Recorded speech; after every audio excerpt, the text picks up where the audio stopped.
Goddamn.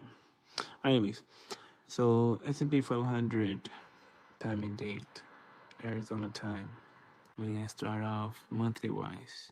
Monthly wise, that's bad. The fact that we have this huge wick and we're near the monthly and we closed this week right here. That's bad, first of all. Second of all, weekly wise, we were in the three candle box. First candle gives you your resistance, especially in a new zone. Gives you your resistance. Second box gives you the support. You box the area up. You pay attention to, especially to your last 2 days of it. If we then would have gone to also monthly wise, I forgot to mention areas to pay attention to. I mentioned were these two right here too. This one, this one. Weekly wise, I said, hey, pay attention that we gotta sustain above these two weekly floors. I'm gonna call all these are floors. Depending if the market's coming down, it's gonna test this floor, if it's gonna break it or not, or support it and go up and go and test the next floor, and so on. So I said that these weekly was very important to hold. I said we need to hold above these two weekly lines. Going to the daily candles, you then see coming on to Wednesday. Wednesday we had that big dip. Actually, my bad, Tuesday. Notice how it went to that daily Fibonacci and not just end up touching it, but also close above it, way above it, bullish as F. So then you would have gone to Wednesday because again, there was a three candle box, like I mentioned, for the S&P. The first candle gave you your resistance. Second candle gives you support. You box that area up. And since you know there's a week, you pay attention to the last 2 days so that if the market is breaking that box, but you know whatever data or movement is going to move it back again inside of it, this will be your buying zone.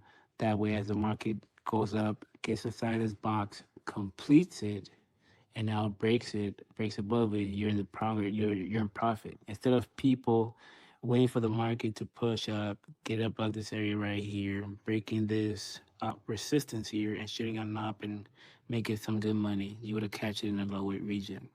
So if you go on to your daily candle, you would have seen that right here. Wednesday was your area. Not just that, because so look, Wednesday we recovered. Tuesday we recovered.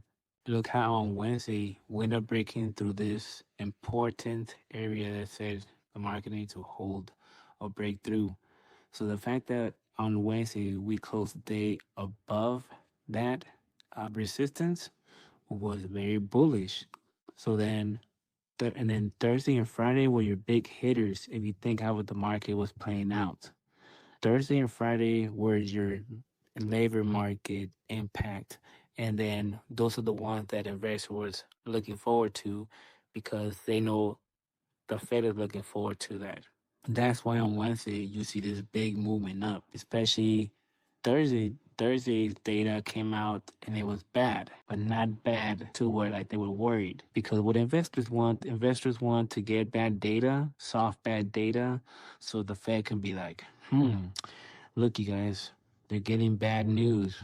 We should step in and cut interest rates. That's why investors, if you notice, the percentage of the Fed cutting interest rate is too high in the 90s. But because we keep along the way the market, we keep getting bad data. Soft bad data enough where investors are like, yeah, we can shake that off because the Fed's gonna help us out. But then Friday came, and I said in my video, I'm gonna play right now on yesterday's video on how the market could play out. So now that we have this, my indicator is telling me that if we do drop to this, is gotta be where we're gonna start first of all. Like that we found that we just broke, but now I'm playing next time. It's gonna be the real worst gonna break through this, and we're most likely gonna go down 6,470, 6,064. All right, 6,470 some shit, right? And if you go to S&P, 6,450.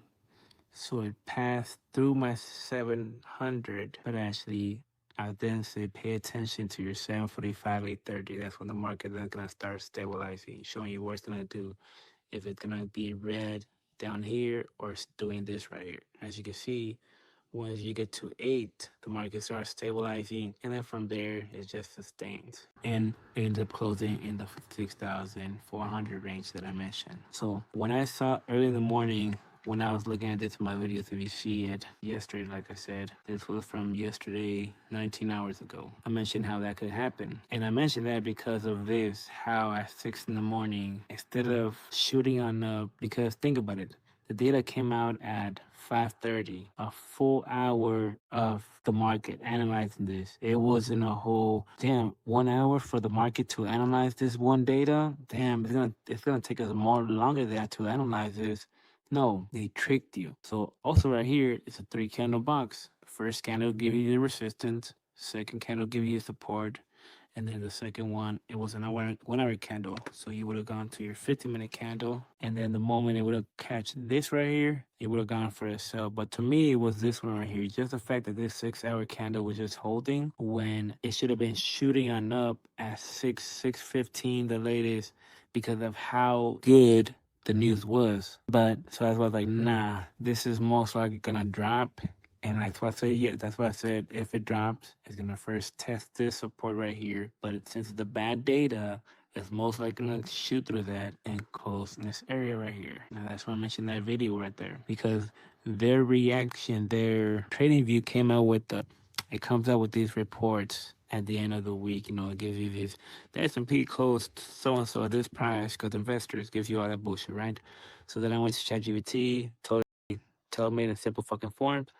I said pretty much at first investors the market rallied because investors were saying how the market came out bad. But then they really thought about it, and whatever the banks or whoever the fuck it was, and they got scared because these numbers were really bad that it could cause into a recession type of shit. So the market's gonna tell you whatever the market's gonna tell you, but the candles tell you first before the news hits you. And since that happened and how Bitcoin and Ethereum are holding right now, it shows how the market is feeling. The market isn't fucking feeling happy, especially after that hit.